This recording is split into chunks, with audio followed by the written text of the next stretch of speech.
wabarakatuh. Waalaikumsalam warahmatullahi wabarakatuh. Selamat siang adik-adik semua. Siang. Perkenalkan, nama saya Neng Alda dari mahasiswa Stika Sukabumi, akan melakukan penyuluhan tentang penyakit diare. Apakah sebelumnya adik-adik tahu apa itu diare? Tahu, sering buang air besar? Ya, betul. Ada yang mengetahui lagi apa itu diare? Tidak. Jadi, diare itu menurut WHO adalah suatu penyakit yang ditandai dengan perubahan bentuk, konsistensi tinja, yang lembek sampai mencair, dan bertambahnya frekuensi buang air besar, yaitu yang lebih dari biasa, bisa sampai 3 kali atau lebih dalam sehari, yang mungkin dapat disertai dengan muntah atau tinja yang berdarah. Penyakit ini biasanya sering dijumpai pada balita, terutama pada 3 tahun awal kehidupan, di mana seorang anak bisa mengalami 1-3 episode diare berat.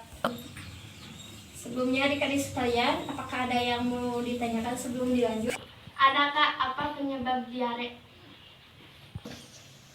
Ya, jadi sebenarnya ada beberapa hal yang menyebabkan timbulnya diare, yaitu masuknya kuman ke dalam tubuh melalui perantara hewan, kuman yang berada dalam makanan, dan tidak mencuci tangan. Adapun penyebab lain dari diare diantaranya efek samping dari obat-obatan tertentu, faktor malabsorpsi, alkohol dan kopi yang berlebihan, faktor makanan juga dapat menyebabkan diare, ya, seperti makanan yang sudah basi, minum air yang tidak masak, dan jajanan yang tidak bersih, BAB di sembarang tempat, dan makan dengan tangan yang kotor. Adapun faktor psikologis yang menyebabkan diare, seperti merasa cemas, gelisah, itu pun dapat menyebabkan diare. Selanjutnya, apakah adik-adik sekalian ada yang ingin ditanyai? Apakah diare itu berbahaya? Nah, selanjutnya di sini saya akan menjelaskan tentang bagaimana bahaya diare. Saat terjadi diare, feses yang dikeluarkan oleh penderita memiliki konsistensi yang sangat tinggi atau sangat encer. Selain itu, frekuensi buang air besar pun meningkat secara drastis. Dalam sehari, penderita bisa mengalami kehilangan cairan 5 liter dalam tubuh. Penderita juga dapat kehilangan mineral, cairan elektrolit dalam tubuhnya. Padahal bersama cairan tubuh,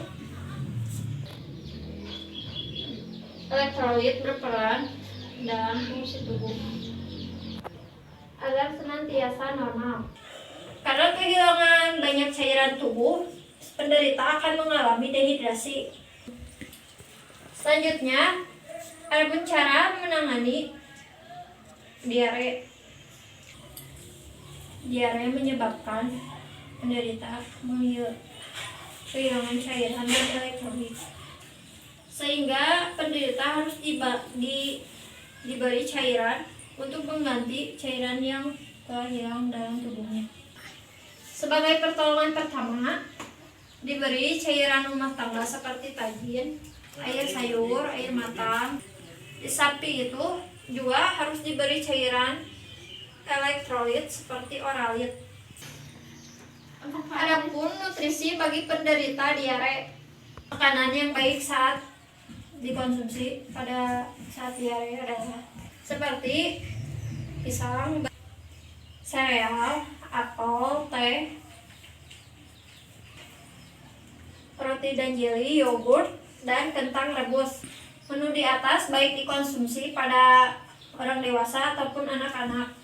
Adapun makanan yang harus dihindari pada saat diare adalah makanan berlemak seperti gorengan, susu, mentega, es krim dan keju itu pun tidak baik dikonsumsi pada saat diare. Minuman beralkohol dan kafein, pemanis buatan, makanan yang menyebabkan gas berlebih seperti brokoli. Adapun di sini cara mencegah diare ya, yaitu mencuci tangan sebelum dan sesudah makan, menutup makanan dan minuman, mencuci buah-buahan dan sayur-sayuran sebelum dimakan dan akan dimasak. Selalu minum air yang sudah dimasak. Menjaga kebersihan lingkungan seperti buang sampah pada tempatnya. Dan yang terakhir, makan makanan sehat dan bergizi. Oke, makasih. Nah, itu adik-adik sekalian penjelasan dari kakak tentang penyakit diare dan bagaimana upaya-upaya untuk mencegahnya. Apakah dapat dimengerti dan dipahami? Mengerti. Oke, kalau begitu. Oke, segitu saja penjelasannya dari saya. Mohon maaf apabila ada kekurangan atau kesalahan. Terima kasih. Wassalamualaikum warahmatullahi wabarakatuh.